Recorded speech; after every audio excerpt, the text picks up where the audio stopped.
Ito ang Wiki FN10 4D. Bili ko sa Lazada. So, 4 threads tong serger overlocker. So, pagka binili yan sa Lazada, meron yung parang plastic na flower. Nakababa to.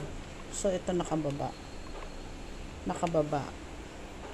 Ang gagawin mo, iakyat mo yan parang bulaklak na yan.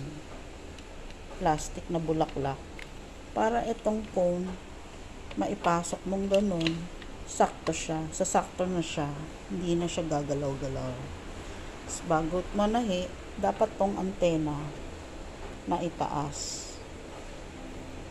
Nakataas to kasi kung hindi yung mga threads magbubuhol-buhol. Ngayon, bumili na rin ako ng rubber pad para dun sa foot pedal at hindi siya dumulas. So, ngayon, tatahiin ko tong gilid kasi nagninis-nis nagninis-nis yung ating ayan nagninis-nis na yung tela. So, kailangan yan padaanan natin dito. Idadaan ko yan dito. Okay. So, set up natin.